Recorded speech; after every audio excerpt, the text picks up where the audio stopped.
When you live in New York City, passing by the homeless just becomes a part of everyday life. There's over 59,000 homeless people in New York City alone. It's easy to group them all together and see them the same way, but behind the bundles of jackets and cardboard signs, they're real people. Whether they're homeless by choice or forced in their situation, each one of them has a story to tell. So I decided to walk around the city and talk to anyone who was willing to share theirs with me. Some of them were willing to be shown on camera and others weren't, but the openness and kindness that I've experienced through talking to these people has honestly changed my life. And sometimes these people can be closer to you than you think. I was just getting out of the Army, learn some skills, see if I can put them to real world use. I had a job, had places to stay. I could get a hotel, wash up, sleep good for a night. So I was working 4 to 4:30 at night, 4 nights a week. Get off at 4:30 in the morning. I'd go to the bus station for a couple hours, hang out there and get some Subway, some donuts, whatever. Then at 8, I'd go to the mall, because that's when people start going in. The mall doesn't open till 10, but they let people that work there in at 8. And I posed as somebody that worked there and got in. And I would just hide in crazy, unknown spots. Like the 6th floor in the main area, they had it cut off so people couldn't get up there. What I did, I just cut a hole in the sheetrock. Had my own little pad up there. It was pretty nice, actually. Had it all to myself. Is that like mostly what you did, or did you switch spots? I switch spots all the time, but that was my hidden spot, you know. Police wasn't really a obstacle at first, because I was still unknown. Like, nobody knew me. Nobody knew what I was doing.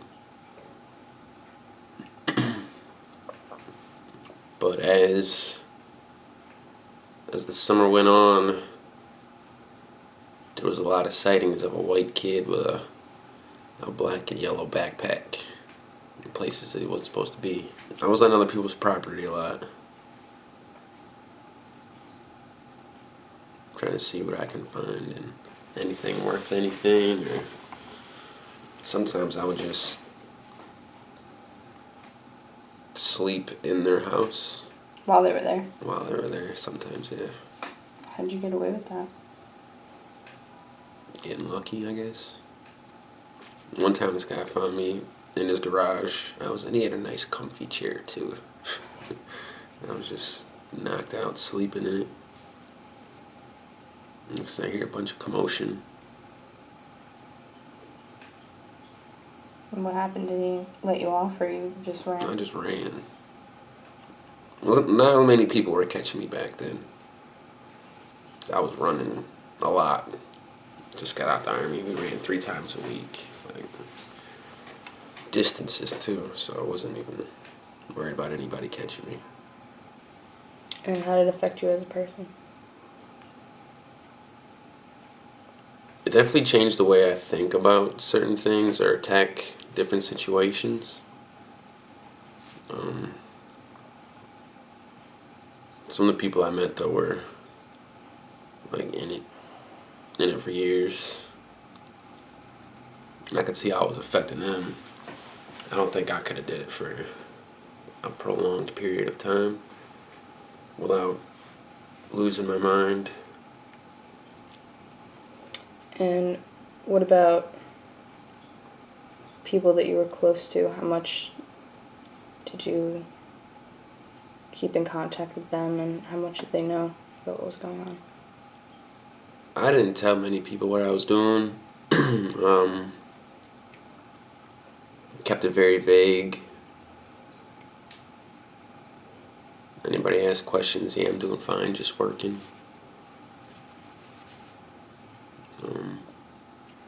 And why did you do that?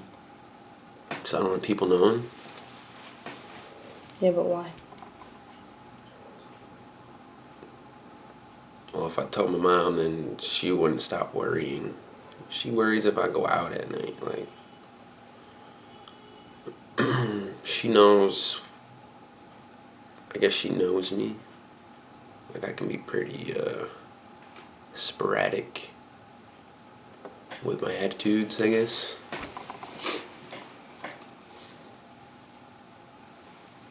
And if she knew I was doing that, then I'm sure it would have amplified the worrying. What about beside your mom? Other people? I was off the grid pretty much. I wasn't talking to anybody. So, my first question is, where are you guys from originally and what brought you here? I'm from Chicago. I've been in New York for about like 4 years. What brought me here was the chance, because New York is supposed to be able to, accomplish whatever you set your mind to. But it's kind of hard to do that. What about you? I'm originally from PA. Same reason you came here? Yeah. Did you guys know each other beforehand, or you Yeah. We met in New York. So, how do you feel, like, being homeless and, a part of the... How do I feel? How do you feel society views you? I believe they view me as just like low life, like scum. Yeah. Like Another person like that's trying just, to fucking, like, you know what I mean? Just trying to... people look at me. They look at me in particular like, oh, he's a convict. Yeah. He's up to no good. He's a drug dealer. Just because we out on the streets. Yeah. That's the way people look at us. Like we a piece of shit. And how does that affect you as a person? I just got used to it. You got used to it. It don't really like It bother don't me. faze us no more. It don't like bother me. People look at me all the time, throw subs at me. Like, oh look, he's sleeping there. Oh look, he got tattoos on his face. All types of stuff. And how do you view society? How do I view society? I view it like it could be better. Yeah. But like being homeless, They need to help. the way I see being homeless is like it's like another chance in life. For homeless youth, I believe they should have more doors and they should be more helpful. Like at the Covenant House, they get mad donations, but they can't even afford to give someone a bus pass or a train pass. I mean, you should be like more helpful and all that. How old are you guys? Me, I'm 20. I'm 18. I'll be 19 next month. So in what circumstances do you find people are more generous towards you or like meaner towards you? It actually depends on the people. Like, sometimes you get like ignorant people, and sometimes you get really nice people. Depends on who the people is. It depends on like how good of a mood they are. And does it depend on where you are as Yeah. far as the cities, like being here as opposed to other places? It always depends too with the people stereotyping. Yeah. It depends. Like if we set up shop on 42nd Street, people gonna look at us all different. Now, if we come around here, people look at us like we just homeless. Homeless youth. Like if we set up on 42nd and Broadway or something, they look at it like, oh, these people are trying to get money, blah blah blah, this and that. They're trying to rob us and all that. And that's what mostly people. A lot of people are afraid of me Me too. because they think off jump people think I'm a robber. Word.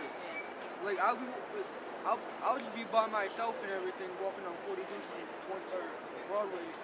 And I'll be hearing people like whispering and shit. My hearing is better than everybody else's, and like I'll be hearing them saying like, "Oh, I think you're gonna rob or some shit." Like, it really looks like something I'm gonna rob.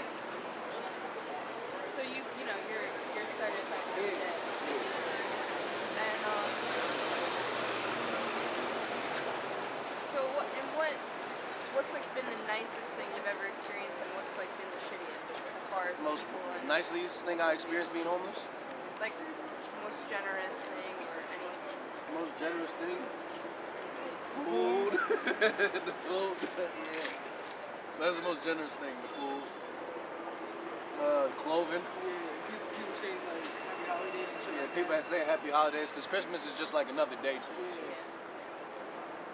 Like our family fucked up Christmas and everything and all that. So it's Like just, you say it's on just the- another day out of the year for us. Like it say on the sign, our parents don't love us. Yeah. It's like Thanksgiving, we had nowhere to go. Now Christmas is like Thanksgiving just another like Thanksgiving and Christmas is just another day. Every holiday. Not for me though, because I got a son, so I gotta. Every holiday is another day out of the year for me. Just like a regular day. How have your experiences affected you as a person? My It experiences. actually makes me stronger. It affects me both ways. Some days it just. Struggling, it makes me stronger. That's the way I feel. You know what I mean? That's the way I take it. Like you struggle, you get more stronger in life, and be a better person. I look at it like God do things for a reason. Yeah. God does things for a reason, and the reason He does it for, no one's gonna know. And the devil comes in just to try to make shit worse on people. Yeah. But Like God's trying to bring everybody up and everything, and the devil's just like, fuck you, you're bad. You know what I mean? It's just like, But it feels yeah. If the tables were turned, how would you view someone in your situation? And how would you... I wouldn't view him no type of way because I've been in the same predicament. Yeah. I'll help out if I can. Yeah. I do it sometimes. Me being homeless, I still Yeah. walk by someone and put 50 cents in their cup.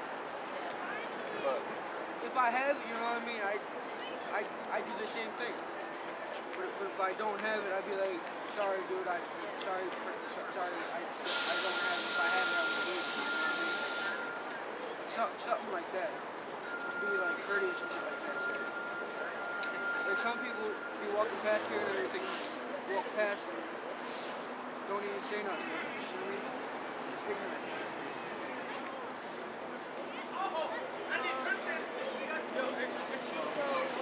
What made you decide to come here other than, like you said, your parents don't love you? Are you willing to give me any background on your, why you left?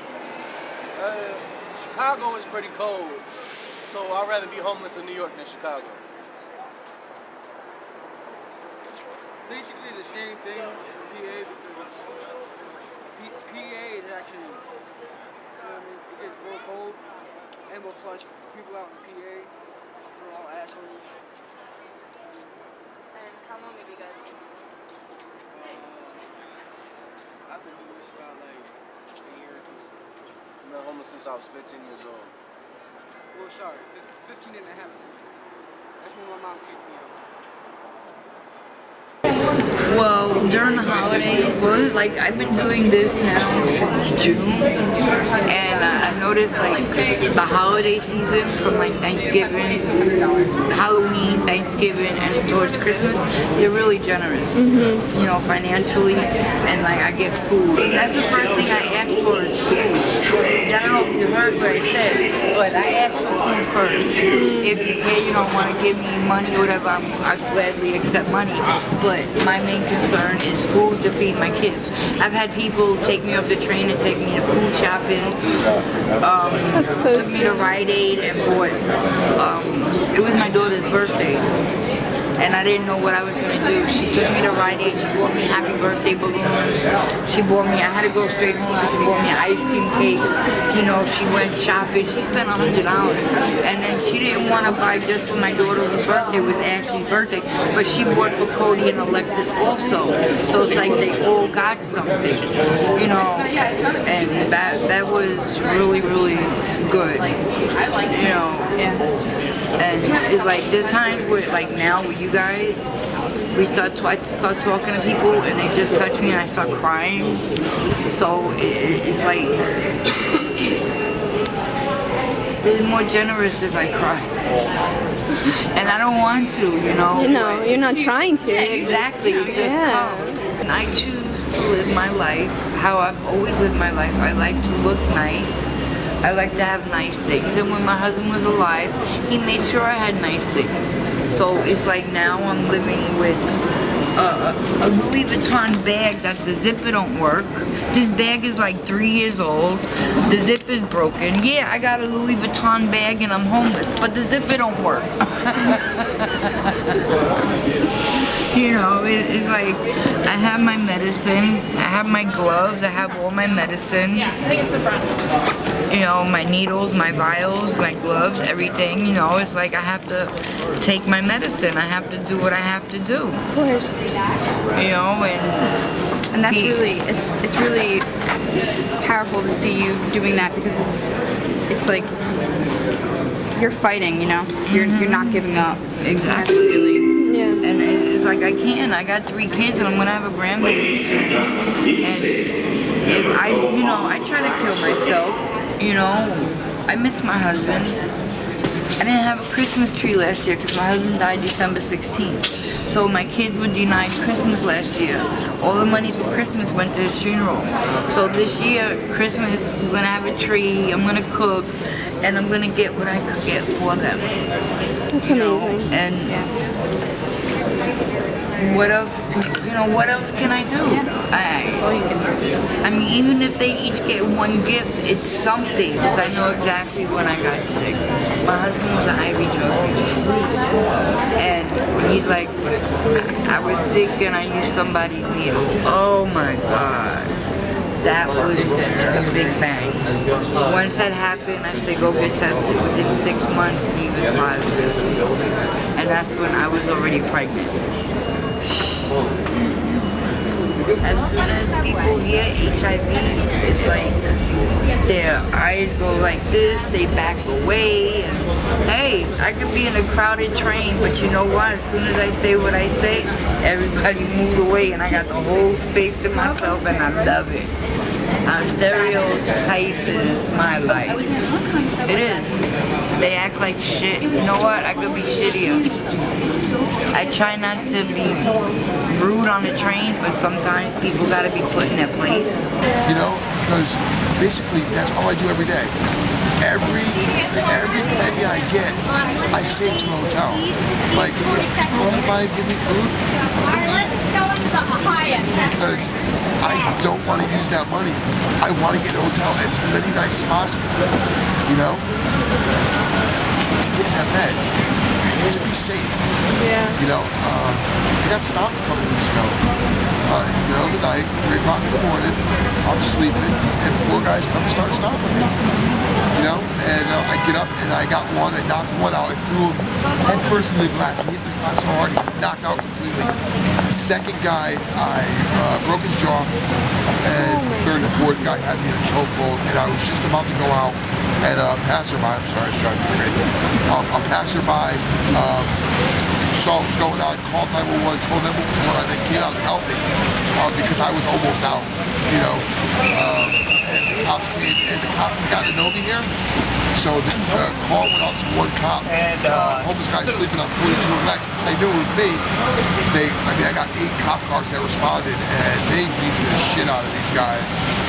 They all but shot them, honest to God, for what they did to me. And so anyway, come to find out that these guys had a whole plan on paper that the first homeless person they found, they were gonna beat up, kidnap, tie up, kidnap, and take somewhere and kill. And that was their plan. They had it all detailed on paper. And they didn't, and this is what they told the detectives, and the detectives came and told me the next day, was first of all, they didn't plan on the homeless person that they found, number one, being able to fight, and 2, being able to fight so well, and of course they didn't plan on a passerby help, because normally nobody will get involved. Yeah.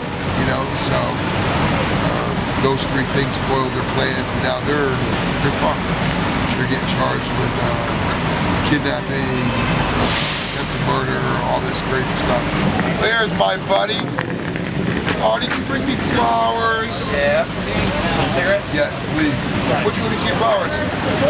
Cantaloupes, my girlfriend's favorite. Wow, dude. Might actually get some tonight. What? Might actually get some tonight. I'll get some with or without it. Bye. This dude, on his way to work, on his way home from work, every day, 7 days a week, stops and gives me $2 on the way there, $2 on the way back, and a cigarette every time. So do you find, like, do you see the same people a Pretty lot? much. Yep. Pretty much. Oh, he gave me $3 tonight. Yeah, pretty much. I have a lot of regulars that I've got to know, and they like me, and I like them. You know, and I've got a ton of phone numbers. You know, I actually had sent a SOS. You know what SOS is, right? Yeah. I sent an SOS text out after I got hurt that night. I actually cracked some ribs when they beat me up to tell everybody what had happened, and I couldn't believe like 10 of these people that I met came to the hotel to see me, and I ended up leaving the hotel 3 days later, still with $300 in cash. You know, I mean, a lot of these people are good people, man. You know, so that's why I said there's some good, some bad. Yeah. You know, Yeah. so That's the world for you.